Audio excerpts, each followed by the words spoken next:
did we read at the end of this Sermon on the Mount? కొండ మీద ప్రసంగం చివరిలో ఏ మాటలు మనం విన్నాం? All of you are hearing what I said. కాబట్టి ఇప్పుడు నేను చెప్తున్న మాటలన్నీ మీరు విన్నారు. Everybody here, you understood what I said. కాబట్టి ఇక్కడ ఉన్న ప్రతి వారు కూడా నేను ఏం చెప్పాను అర్థమైంది మీకు. Now, in this group listening to me, there will be two groups. కాబట్టి ఇప్పుడు నా మాటలు వింటున్న మీలో రెండు గుంపులు ఉంటాయి. Some who heard and will follow in the coming days. కొంతమంది ఈ మాటలు విని తర్వాత దినాల్లో దాన్ని వెంబడిస్తారు. And some who heard and say, oh, that's not serious. కొంతమంది ఈ మాటలు విని ఇవి అంత తీవ్రమైనవి కాదను. Who will say, yeah, how can we live in this world without getting angry? That is not such a serious thing.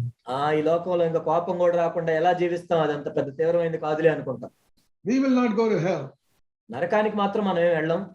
Please read Matthew 5 verse 22 again. మరలా చదవండి మత్తయి సువార్త 5:22. And in the final day, if God sends you to hell, don't tell me I did not warn you. చివరి దినమందు దేవుడు మిమ్మల్ని నరకానికి పంపిస్తే నేను మీకు చెప్పలేదని మాత్రం నాతో చెప్పొద్దు మీరు. And the Lord will say, you could read and you read Matthew 5:22. మీకు చదవచ్చు మత్తయి సువార్త 5:22 మీరు చదివారు. And if you lust after women, you will go to hell, verse 29. ఒక స్త్రీని మోహపు చూపుతో చూచు ప్రతివాడు నరకానికి వెళ్తాడు. If you watch pornography on your phone or on the computer, on the internet, మీరు ఫోన్ లోనో కంప్యూటర్ లోనో నీలి చిత్రాలు చూస్తున్నట్లయితే, all the dirty pictures of women, బూతు బొమ్మలు చెడ్డ చిత్రాలు స్త్రీలకు సంబంధించి, and lust after them, మోహిస్తూ ఉన్నట్లయితే, it's just a picture but you lust after them. ఒక బొమ్మ అయి ఉండొచ్చు కానీ నువ్వు మోహిస్తూ ఉన్నావు. It says in verse 29, you'll go to hell. 29లో చెప్పబడింది నీవు నరకానికి వెళ్తావు. So don't think those are all small things. ఏదో అవి చిన్న చిన్నవి అని మీరు అనుకోవద్దు. Don't think, yeah, I will do it and then I'll ask Jesus to forgive me. ఏదో నేను చూసి క్షమాపణ అడుగుదాంలే అని నువ్వు నిర్ణయించుకోవద్దు. Yes, Jesus will forgive you. యేసు ప్రభువు నిన్ను క్షమిస్తాడు. But if he sees that you are keeping on doing it, కానీ నువ్వు చేస్తూ ఉన్నట్లయితే అదే విధంగా he will see that you have no interest in obeying his word. తన వాక్యానికి విధేయత చూపించే నీలో ఏమీ లేదు, ఎంత మాత్రం లేదు. Let me use an example. ఒక ఉదాహరణ మీకు చెప్తాను. Supposing you are working as a cashier in a bank. మీరు బ్యాంకులో ఒక క్యాషియర్ గా పనిచేస్తున్నారు. And you steal 10,000 rupees. 10,000 దొంగతనం చేశారు.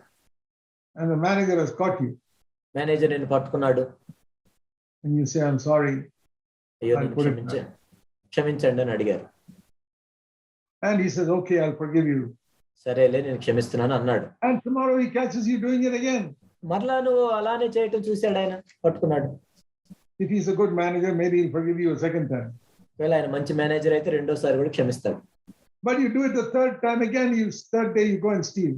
మూడో రోజు కూడా వెళ్ళి నువ్వు దొంగతనం చేసావు.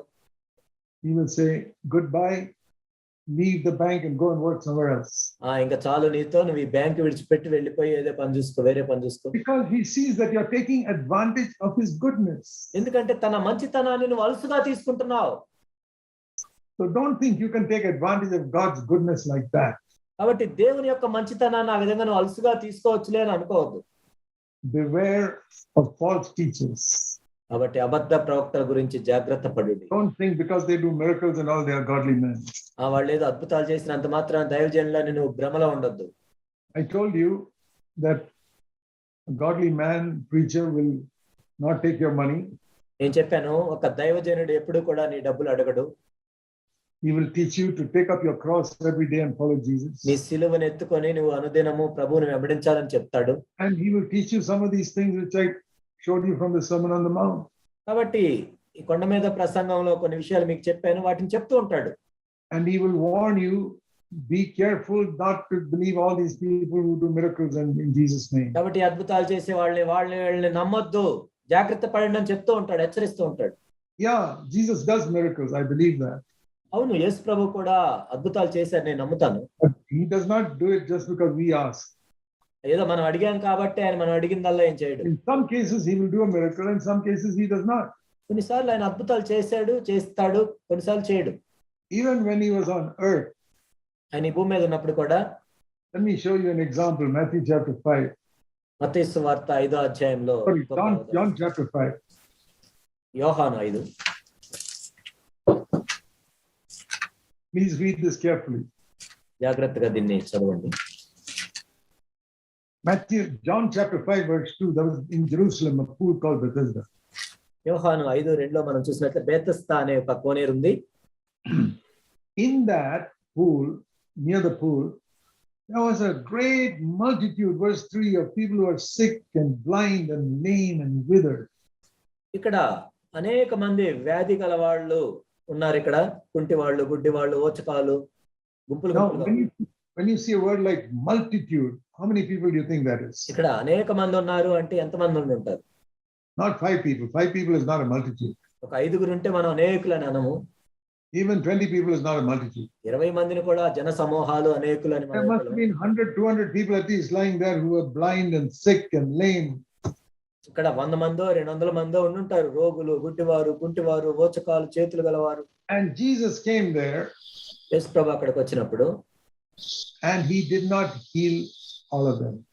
వాళ్ళలో అందరినీ ఆయన స్వస్థపరచలేదు. We read in verse 5, there was one man who was sick for 38 years lying there. ఇక్కడ 5వ వచనంలో మనం చదువుతాం 38 ఏండ్ల నుండి వ్యాధి గల ఒక మనుషుడు ఉండేది. And you read there in the remaining verses, Jesus went and healed him and then went away. ఆ తర్వాత వచనాలు మనం చూస్తాం ఆయన ఆ వ్యక్తిని మాత్రమే స్వస్థపరిచి వెళ్ళిపోయాడు. But what about all those 200-300 people who are still sick? మరి అక్కడ ఏంది ఇంకా 200-300 మంది ఉన్నారు. Could Jesus have healed them also? యేసు ప్రభు వారందరినీ స్వస్థపరచగలడా? Yes. అవును, He could have healed them. ఆయన స్వస్థపరచగలడు. But did he heal them? ఆయన మరి స్వస్థపరిచారా? No. లేదు. So here is an example where Jesus did not heal everybody. కాబట్టి ఇక్కడ మనం చూసినట్లయితే యేసు ప్రభు అందరినీ స్వస్థపరచలేదనే విషయం మనం తెలుసుకోగలం.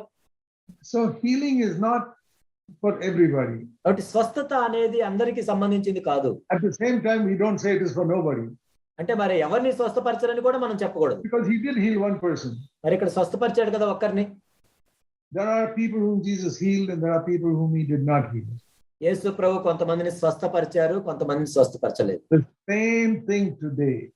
ఈనాడు కూడా అదే నియమం. There are many people whom Jesus does not heal. There are some he heals. కొంతమందికి ఆయన స్వస్థతనిచ్చారు, కొంతమందికి ఇవ్వలేదు ఇప్పటికి కూడా. Now we may say, why does he do that? మరి ఎందుకు ఆయన అలా చేస్తారని మనం అడగొచ్చు. I'll give you the answer to that in Isaiah 55. యెషయా 55లో ఒక మాట ఉంది, నేను మీకు జవాబిస్తాను. Why does Jesus heal only few people and not everybody? ఎందుకు యేసు ప్రభు కొంతమందిని స్వస్థపరుస్తారు, కొంతమందిని చేయరు? Isaiah 55. యెషయా 55.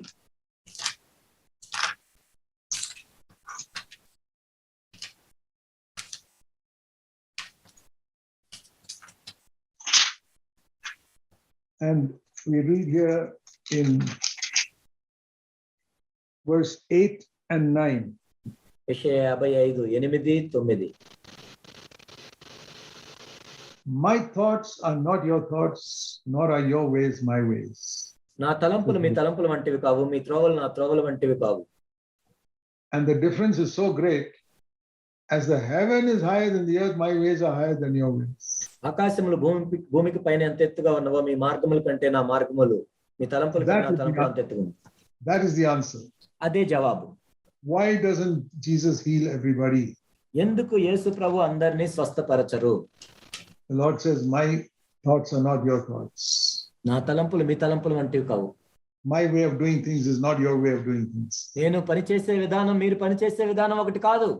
And the difference between your way and my way is not slight. It is as much different as heaven is from the earth. మీ మార్గానికి నా మార్గానికి తేడా ఏదో కొంచెం కాదు, ఆకాశానికి భూమికి ఎంత వ్యత్యాసం ఉందో అంత వ్యత్యాసం ఉంటుంది. That is why we cannot explain or understand why Jesus did not heal everybody in that pool of Bethesda. అందుకే బెతెస్దా అనే కోనేటి దగ్గర అందరినీ ప్రభు ఎందుకు స్వస్థపరచలేదో మనం చెప్పలేము. And we cannot explain why he doesn't heal everybody today. మరి ఈ రోజు కూడా అందరినీ ఎందుకు స్వస్థపరచట్లేదో మనం వివరించలేము. So healing is not the biggest thing. స్వస్థత అనేది ఎంతో అంత ప్రాముఖ్యమైనదేం కాదు అది. What about if you love your friends but don't love your enemies? ఏంటి ఇక్కడ మీరు కేవలం మీ స్నేహితుల్ని ప్రేమిస్తూ మీ శత్రువుల్ని ప్రేమించకపోతే ఏమవుతుంది? If you love your friends and don't love your enemies, మీ స్నేహితులను మాత్రమే మీరు ప్రేమించి మీ శత్రువుల్ని ప్రేమించకపోతే, let me tell you, you are not a follower of Jesus, you are a follower of Moses. నేను చెప్తున్నాను, మీరు యేసుని వెంబడించేవారు కాదు, మోషేని వెంబడించేవారు. Because that's what Moses taught in the Old Testament. ఎందుకంటే పాత నిబంధనలో మోషే చెప్పాడు అది. Matthew 5 verse 43. Mattayi 5:43. Love your neighbor, but hate your enemy. నీ పొరుగువారిని ప్రేమించి నీ శత్రువుని ద్వేషించు. But Jesus said in verse 44, you must love your enemies and pray for those who persecute you. కానీ యేసు ప్రభు ఏం చెప్పారంటే, మీ శత్రువుల్ని ప్రేమించుడి, మిమ్మల్ని హింసించే వారి కొరకు ప్రార్థన చేయండి. That is perfect hygiene in this hospital. అదే ఈ ఆసుపత్రిలో అత్యున్నతమైన ప్రమాణం అంటే ఇది.